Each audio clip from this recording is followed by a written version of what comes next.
14 de marzo de 2020, sábado. El Gobierno de España decreta el estado de alarma para hacer frente a la expansión de la COVID-19. En ese momento, el país contabilizaba 4.209 positivos en coronavirus y 120 fallecidos. Se cierran colegios, gimnasios y hoteles, se suspende el ocio y la cultura. A la hostelería solo se le permite servir a domicilio y únicamente se puede salir a la calle para realizar actividades de primera necesidad, como la compra de alimentos o medicinas, acudir al trabajo o al centro de salud y para atender a personas vulnerables. Lo que en principio iban a ser 15 días de confinamiento se convirtieron en 98, 3 meses en los que se paralizó el país y cambiaron los hábitos de muchas personas. Hoy, en Noche de Reportajes, recordamos aquellas semanas y sus consecuencias para la población. Será en estado de alarma, 2 años después. Un reportaje de Pedro Cubiles. El presidente del Gobierno de España que acaba de decretar el estado de alarma. En ese momento era pánico, nadie conocía el alcance de la enfermedad. Creo que era una situación ingobernable, muy difícil de gestionar. Sentí sorpresa y sentí que se me venía el mundo encima. Era absolutamente desolador. Te deja en la incertidumbre, ¿no? La vida paralizada. Para dar a conocer las medidas y ayudar María Asensio a la policía en lo que necesiten. La necesidad de quedarse en casa. Son turistas, en suma inmensa mayoría, que buscan volver a su lugar de origen. Las medidas anunciadas por el gobierno son insuficientes. 12 casos de personas infectadas por coronavirus. Que están contagiadas por el COVID-19, positivo de COVID-19. El número de afectados por el virus COVID-19 sigue en aumento en todo el país. Diciembre de 2019. Desde China llegaban inquietantes noticias. Un extraño virus que después conoceríamos con el nombre de SARS-CoV-2 hacía estragos en la ciudad de Wuhan.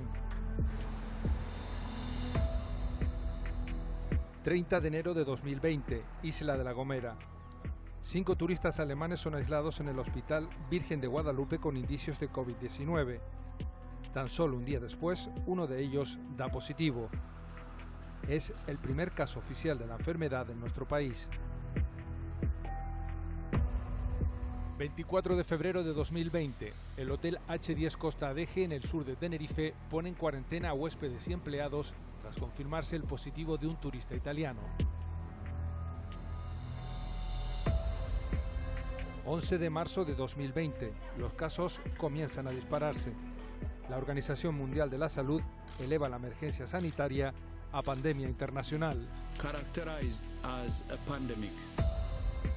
14 de marzo de 2020, España, que ya estaba en el epicentro de la pandemia en Europa por detrás tan solo de Italia, se ve obligada a tomar medidas contundentes y declarar el estado de alarma.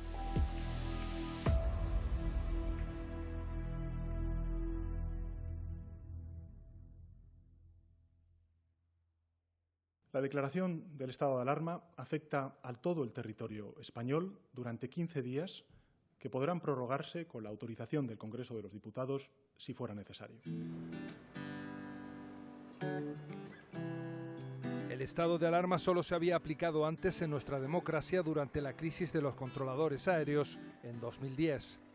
En esta ocasión, la medida venía acompañada de un duro confinamiento y de restricciones en la movilidad. Tiene que salir ya cuanto antes, por favor. Estamos en estado de alarma. Es una medida clásica de salud pública, es una medida clásica del confinamiento, en la cuarentena. Lo que pasa es que duró más de 40 días. Fue, lógicamente, una medida absolutamente tremenda, ¿no? Una medida increíble. Nadie pensaba que en pleno siglo XXI nos íbamos a tener que quedar confinados en nuestra casa. Pero que muchos entendíamos que había que hacer algo poderoso para cortar una dinámica de transmisión en la pandemia que estaba siendo cada vez más compleja y más difícil. Si nos vamos a pandemias anteriores y las propias indicaciones de la Organización Mundial de la Salud decía hay que confinar a la población, ¿no? Y el estado de alarma era la herramienta, el mecanismo jurídico para que eso se pudiera producir. Una enfermedad desconocida, los fallecimientos que iban viniendo y la tasa de contagio que estaba abierta, por decirlo de alguna manera, pues probablemente era la medida y fue la medida más acertada. Creo que un poco todos conocemos lo que es un estado de alarma de manera conceptual, pero no sabíamos todo lo que ello iba a englobar a lo largo de este tiempo. El Gobierno de España activó un gabinete de expertos compuesto por técnicos y asesores, entre ellos Fernando Simón, encargado de contarnos la evolución de la pandemia a diario, y liderado por Margarita Robles, ministra de Defensa, Fernando Grande Marlaska, ministro del Interior, José Luis Ábalos, Movilidad y Transportes, y Salvador Illa, ministro de Sanidad. Quiero agradecer queremos agradecer la forma en que la ciudadanía ha interiorizado la necesidad de cumplir las recomendaciones y las decisiones para frenar la propagación del coronavirus. Las ciudadanas y los ciudadanos de nuestro país han entendido que esta es una batalla que tenemos que dar todos y todas juntos. La sociedad canaria, aunque desconcertada, también admitió su responsabilidad. Lo que queremos, lógicamente, es que la gente se quede en casa y que el transporte aéreo sea para servicios absolutamente imprescindibles. Lo esencial es que los profesionales de la sanidad estén abastecidos absolutamente de todos los medios, recursos y materiales para que hagan su trabajo. Ellos son los que no pueden dejar de ir a trabajar. La emergencia internacional nos trasladó a principios del siglo XX, cuando la pandemia llamada de gripe española se cobró la vida de más de 40 millones de personas en todo el mundo entre 1918 y 1920. De la noche a la mañana, toda nuestra vida, tal y como la conocíamos, se detuvo.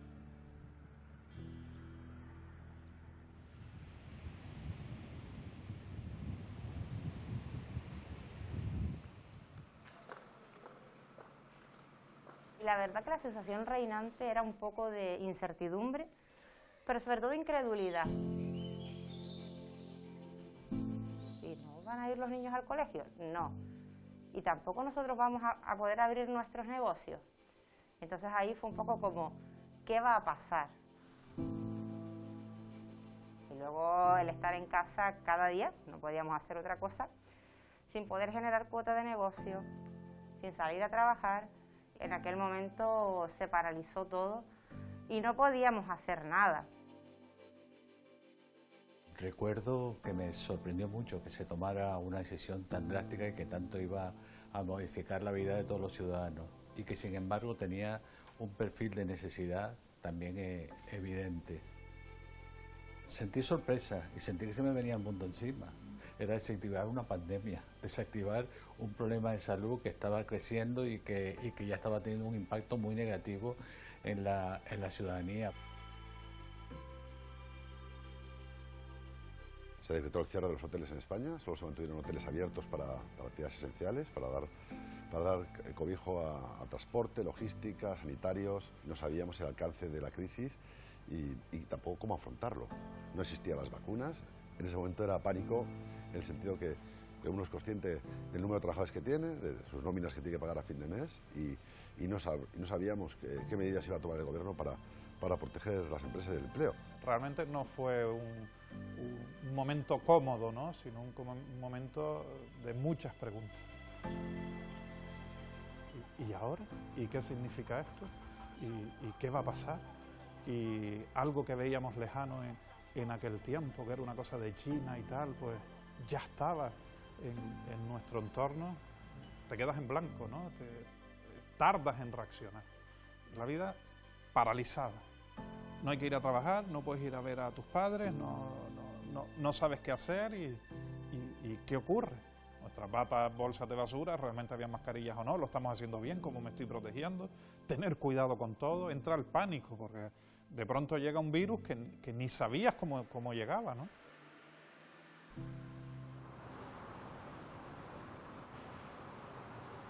El confinamiento no se aplicó solo en España. Otros países como China e Italia ya habían tomado la decisión. Una recomendación de los expertos internacionales que terminó siendo adoptada en casi todos los países. Ni un alma en la calle, una sensación de miedo y de angustia. No había absolutamente nada. Eso era literalmente una ciudad fantasma. El silencio nos permitió ver lugares y escuchar sonidos como no lo habíamos hecho antes. Pero también trajo un aterrador parón de la economía. Yo siempre digo que sin salud no hay economía, eso es evidente. Pero también hay que añadir que sin economía no hay salud, porque sin economía hay pobreza, y la pobreza es uno de los principales problemas de salud. Si seguíamos con la situación tremenda que se estaba produciendo en el sector salud, iba a acabar la economía hecha añicos también. A mí en lo personal se me llevó por delante 2 negocios. El cierre total, te cuento que puede ser a lo mejor el 20%, pero la mayoría ha resistido y está ahora tratando de sobrellevar la situación. Sector del ocio nocturno, más del 60% no han vuelto a abrir. O sea, son empresarios que se han quedado en el camino. Al final todos hemos estado surfeando esas olas que han venido una detrás de otra, que no nos ha dado tiempo a recuperarnos de una variante para volver a entrar en otra, para volver a cambiar de fase, aforos, restricciones, cierre. Un pequeño empresario que no abre la persiana un día, es un día que no genera.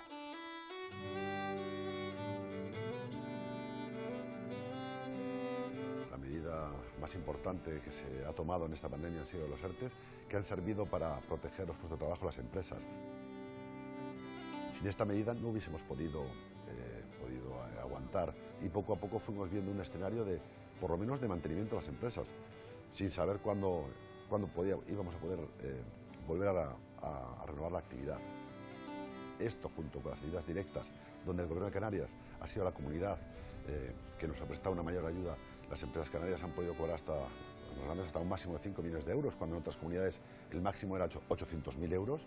En el caso también de las empresas turísticas, hemos podido cobrar el IBI 2021 y la ayuda fundamental de ayuda directa de hasta de 1.140 millones han sido únicas en el Estado español. Echamos en falta en todo momento que España, como líder turístico mundial, en la Unión Europea hubiese liderado unas normas comunes a la hora de viajar. Desde mayo ya pedíamos el poder viajar a través de un PCR. Posteriormente, en noviembre del 2020, ya pedimos que se habilitasen los antígenos, que fueron tumbados por el Gobierno de España. Tuvo que llegar el 1 de julio del 2021, o sea, un año y medio después, para tomar la medida del certificado digital. ¿Nombre completo?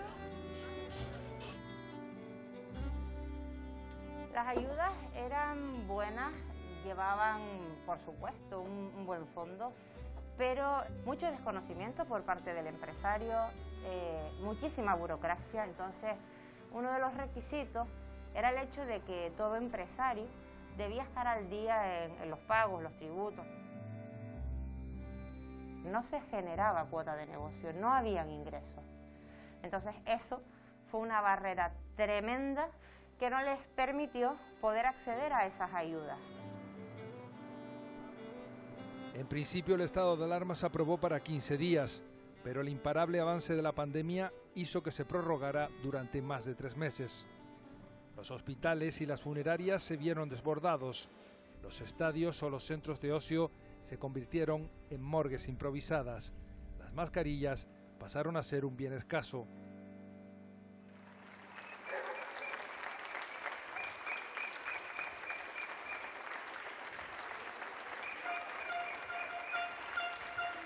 Yo me gustaría recordar que durante el confinamiento, a las 6 de la tarde, salía todo el mundo a las ventanas a aplaudir a los sanitarios, incluso a los policías, a los bomberos. Imagínate a los sanitarios, como el impacto que ha tenido aguantar 2 años una situación tan dramática como la de la pandemia. Son los que han atendido el dolor.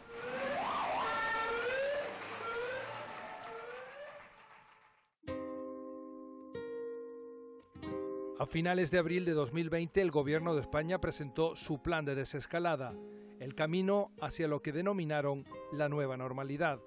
4 fases que se iban a desarrollar entre el 4 de mayo y el 21 de junio de 2020, fecha en la que se daría por concluido el primer estado de alarma. Cada una de las fases, como mínimo, durará 2 semanas. Estará su evaluación sujeta a una serie de criterios homogéneos en todo el país, que lógicamente las comunidades autónomas trasladarán al Ministerio de Sanidad, y será el Ministerio de Sanidad quien decida cada 15 días qué territorios pueden pasar a la siguiente fase. La primera ola de la COVID-19 dejó unos 162 muertos en Canarias. Tras el fin del estado de alarma, se creyó que lo peor había pasado.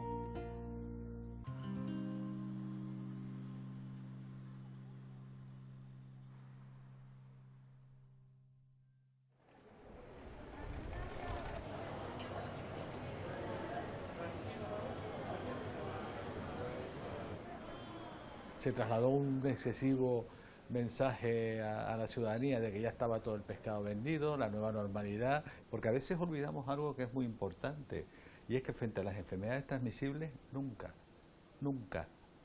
se puede bajar la guardia, nunca. Y se bajó, ya lo creo que se bajó. Y eso posibilitó que en pleno verano del 2020 tuviéramos la segunda ola.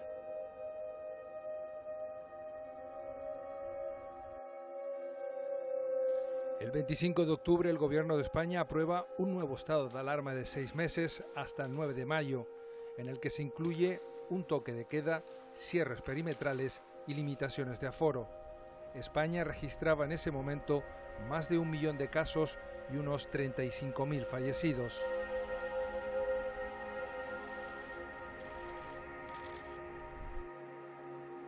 El descenso en los contagios no duró mucho. El puente de la Constitución y las Navidades contribuyeron a que la curva volviera a subir.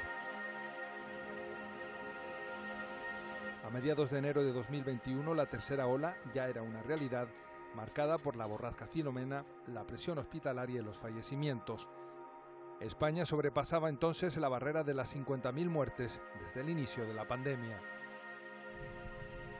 En Canarias la evolución del virus venía siendo muy desigual. En total se contabilizaron unas 255 muertes.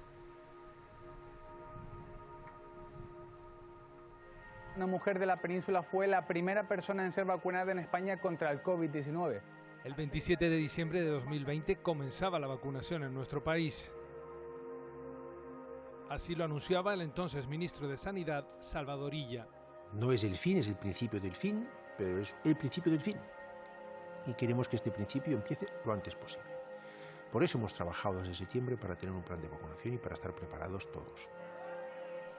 El proceso priorizó los grupos de edad de mayor a menor y trabajadores esenciales, como sanitarios, fuerzas de seguridad o docentes, primero con la vacuna de Pfizer y después con las de Moderna, AstraZeneca y Janssen. El objetivo era conseguir un 70% de la población inmunizada para agosto de 2020. Indudablemente, la llegada de las vacunas ha sido el punto de inflexión más importante que ha habido en la pandemia. Y nos olvidamos de explicar, o no se explicó correctamente, algo que es importante, y es que las vacunas tenían una virtud clara, y es evitar las formas graves y complicadas de la enfermedad. Pero no iban a evitar tanto que te infectaras. Y por lo tanto, si te infectas, tienes la capacidad de transmitir el problema a otros, incluso estando vacunado. Y desgraciadamente siguieron apareciendo olas como consecuencia de esta falsa sensación de seguridad que hubo. La vacunación es efectiva porque es muy objetivo dar los datos de cómo se está comportando y cuáles son las personas que están desarrollando enfermedad grave e incluso falleciendo. Se ha cumplido, la población incluso ha tenido un comportamiento ejemplar, se han vacunado, no han sido excesivamente críticos con las normativas impuestas. Hasta para hacer la vacunación, la vacuna, no hemos podido volver a reabrir nuestros negocios ni a que haya cierto movimiento mundial en el turismo. Por tanto, vemos que la vacuna es efectiva. No toda la población mundial está vacunada. Si tan solo un 15% de la población mundial, hay más de 180 países que no llegan al 2% de población vacunada. Estamos en una pandemia. Una pandemia es un problema global que requiere respuestas globales, no recetas locales. Como no seamos conscientes de que tenemos que establecer líneas que posibiliten que los países en vías de desarrollo puedan vacunar a sus ciudadanos, siempre tendremos una espada de Damocles de la posibilidad de aparición de una nueva variante. España aún trabaja en una vacuna contra el virus a través de la empresa IPRA, que podría estar lista antes del verano. En la actualidad, unos 39 millones de personas en nuestro país, más del 82% de la población, tienen la pauta completa. Canarias también cuenta con imágenes simbólicas que marcan la línea de inflexión en la lucha contra el virus. Según el Servicio Canario de Salud, hay más de 1.700.000 personas que se han puesto todas las dosis. ¡Bravo!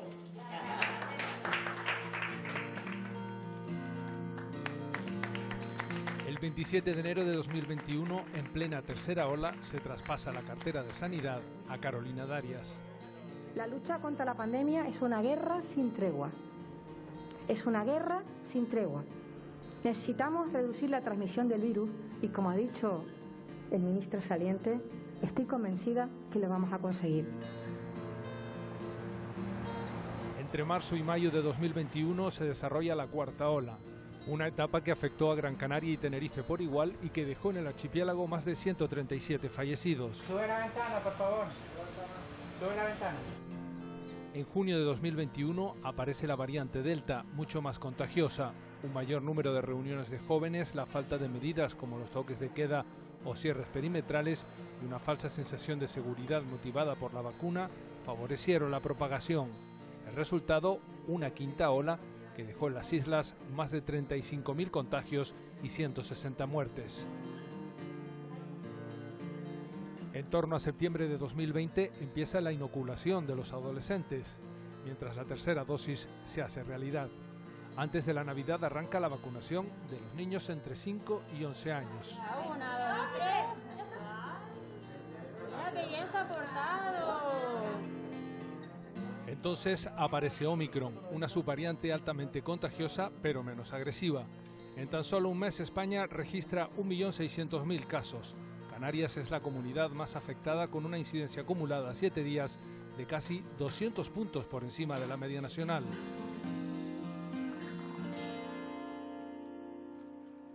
La sexta ola fue la gran ola de los no vacunados. Los menores de edad que no tenían la dosis completa difuminaron y hacia todo el mundo, incluso hacia los vacunados, los contagios.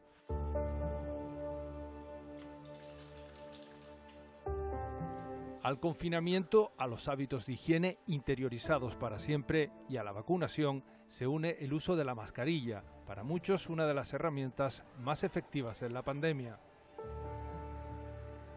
Ya hemos visto de los países de Oriente como la mascarilla siempre lo tenían ellos como parte de su cultura para impedir la transmisión de enfermedades y virus, y hemos visto que ha sido muy eficaz y sigue siendo muy eficaz. El gran protector de este virus, la gran barrera, el gran método de contención es la mascarilla. Y esto ha sucedido con todas las pandemias que han ocurrido en los últimos 100 años. Vacuna y mascarilla es lo que tenemos que poner en el centro de atención como nuestro método principal de protección y prevención. La mascarilla en exteriores no tiene mucho sentido, salvo en determinadas circunstancias muy puntuales. No tiene mucho sentido porque la transmisión básicamente es por aerosoles y en el exterior es mucho más difícil la transmisión del contagio. Pero en interiores sigue siendo un instrumento muy poderoso, porque si no corremos el riesgo de volver a empezar. ¿La mascarilla en interiores se va a quitar? Sí, completamente seguro, porque el escenario afortunadamente ahora es diferente, pero se quitará no cuando lo dicte una fecha, sino cuando lo dicten los resultados, los indicadores. El 25 de diciembre de 2021 entra en vigor el pasaporte COVID europeo, un documento personal que certifica tener la pauta completa de vacunación, haber dado negativo en un test o haber pasado la enfermedad durante los 6 meses previos a su obtención. El certificado COVID, su utilización y su eficacia colectiva, lo hemos comprobado, al final no ha tenido ningún efecto positivo en frenar la transmisión en el comportamiento social. Y en ese aspecto, pues se ha quedado en un segundo plano. No creo que haya servido de mucho, porque el hecho de estar vacunado tampoco nos exime de poder coger la enfermedad, de poder pegársela a cualquier otra persona. Entonces, bueno, no sirvió, creo, que en términos prácticos, y sin embargo sí puso en una mala tesitura al empresario, ¿no?, con esta cuestión, porque al final no eres un agente de la autoridad. Indudablemente es un documento que genera debate. Si lo usamos debemos entenderlo como uno más de las herramientas o una más de las herramientas de las que disponemos para intervenir frente a la pandemia, pero no como una gran herramienta. En un momento que estaba el ocio nocturno cerrado, teníamos que intentar conjugar sanidad y economía, intentar abrir ese ocio nocturno a través del certificado digital, empezar a caminar, a sacar a los trabajadores de los ERTE y generar economía. Después de 2 años de pandemia, España suma más de 11 millones de contagios y 100.000 fallecimientos, de los que unos 1.600 corresponden a Canarias.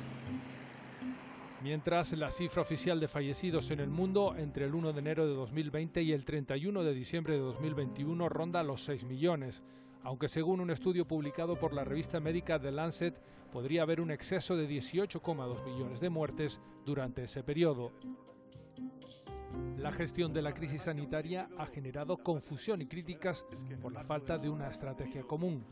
La justicia también ha jugado un destacado papel al rechazar numerosas medidas y declarar inconstitucional el segundo estado de alarma.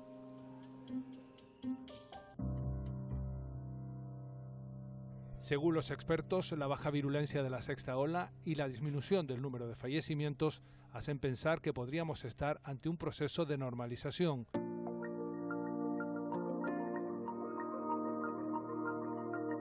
Un paso más hacia lo que se conoce como gripalización, la nueva forma de control y vigilancia de la pandemia.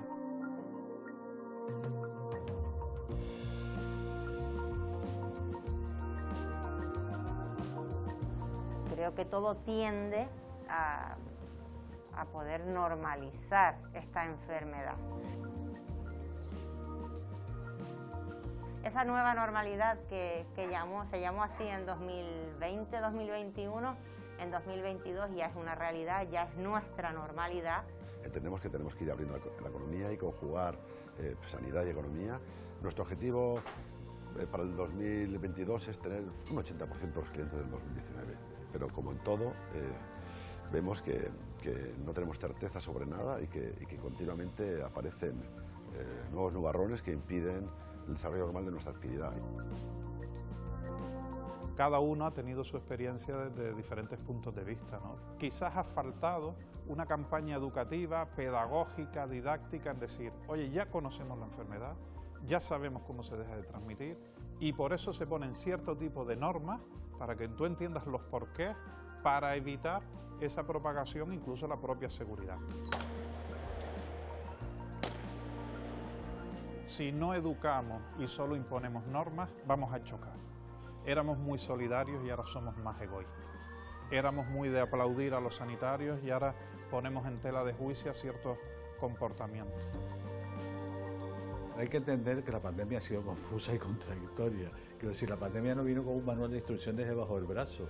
Había que ir actuando conforme iba generando evidencia. De hecho, uno de los grandes elementos de preocupación que tenemos los profesionales sobre el futuro post-pandemia es el impacto que la misma ha tenido sobre los problemas de salud mental. Yo creo que estamos en un momento que va a ser clave en la evolución de la pandemia. España es un país de bares y aquí en Canarias no somos menos. Creo que hay que disfrutar de la vida al aire libre, creo que hay que volver a hacer uso de ese ocio, de la restauración, al final de lo que a todos nos gusta, ¿no? Al final es hacer vida social.